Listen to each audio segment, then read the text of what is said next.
Composición de funciones. ¿Ya?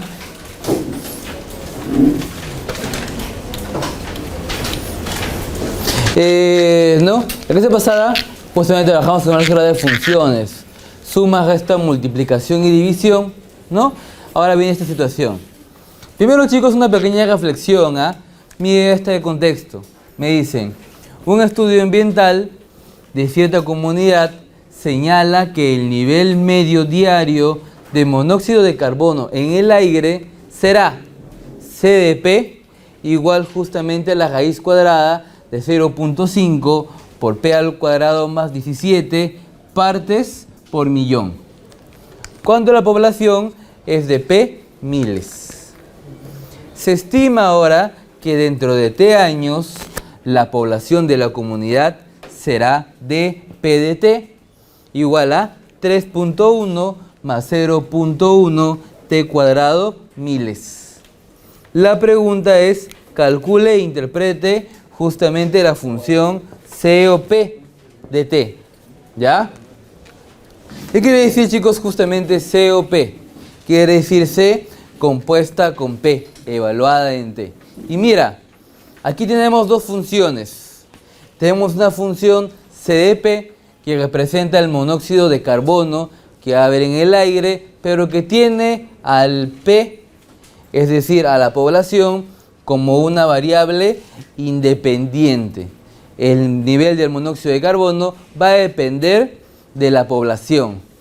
Pero tenemos además otra función, P de T, que va a ser, chicos, ¿quién? La población que va a haber en la comunidad dentro de T años, ¿no? En este caso, P de T ya no hace el rol de una variable independiente, sino hace el rol de una variable dependiente, porque justamente va a depender del tiempo. Ahora, esta función C compuesta con P evaluada en T va a tener una característica, porque va a relacionar ¿a quién?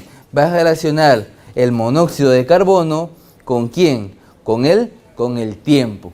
Y para poder realizar este tipo de dinámicas, tú tienes que encontrar una variable similar a esta, que cumpla ¿qué cosa? Que en una función inicial hace el rol de variable independiente y en otra función hace el rol de variable dependiente.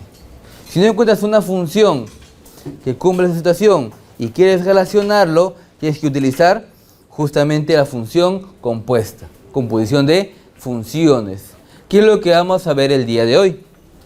Ahora, entonces, como te comentaba, ¿no?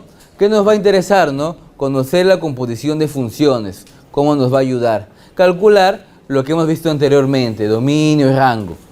Y bueno, finalmente la resultante, ¿no? Esa función compuesta. ¿Cómo es que se da? Ahora, vamos con la notación. Vamos con la notación. Es decir, F compuesta con G de X. ¿Qué es lo que nos quiere decir? F de G de X. F de G de X. Y mira, X ya está relacionado con G, con la función G. ¿Cuál va a ser el resultante? G de X.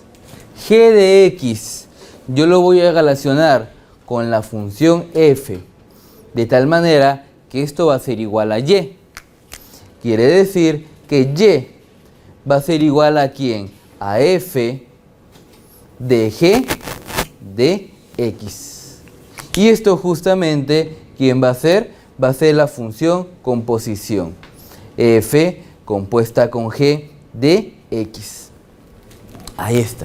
Mira la relación. Cómo yo relaciono justamente a X, mi variable independiente. ¿Con quién? Con la función F. Y para ello utilizo una función G de X para poder ahí poder asociarlos, vincularlos, ¿no? Y a la situación. Ahora, ¿qué tal, qué tal, qué tal? Adelante, adelante, buenas noches. Propiedades. Propiedades que hay que tener en cuenta. ¿Ya? Propiedades que hay que tener en cuenta, ¿no? La primera. F, por favor. F, compuesta con G. Existe si y solamente si. Mira, yo puedo también expresar con esta flechita. Si y solamente si. ¿Qué cosa? El rango de la función G intersectado con el dominio de la función F tiene que ser diferente del vacío, ¿no? Los valores justamente que va a tomar el X con los valores que va a tomar el Y en el caso de la función G, ¿no? Tiene que haber por lo menos un elemento en común para que yo pueda hablar de F compuesta con G. Ahora, eso también es vital. ¿Cómo es que se calcula el dominio de una función compuesta?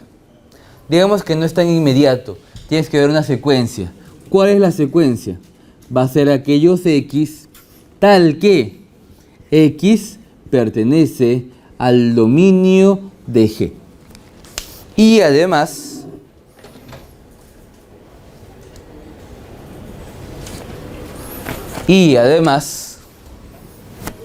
G de X debe pertenecer al dominio de F. Es ahí como tú puedes determinar el dominio de una función compuesta. Y tercero, ¿no? Tú tienes que tener en cuenta que F compuesta con G evaluado en X es diferente de G compuesta con F evaluado en X. No son lo mismo. Una cosa es F compuesta con G y otra situación es G compuesta con F. A pesar que sean funciones, ¿no? Hasta vez unos pensarían que muy similares. Vamos con un primer ejemplito para que veas esta situación, para que lo puedas ahí trabajar adecuadamente, ¿ya?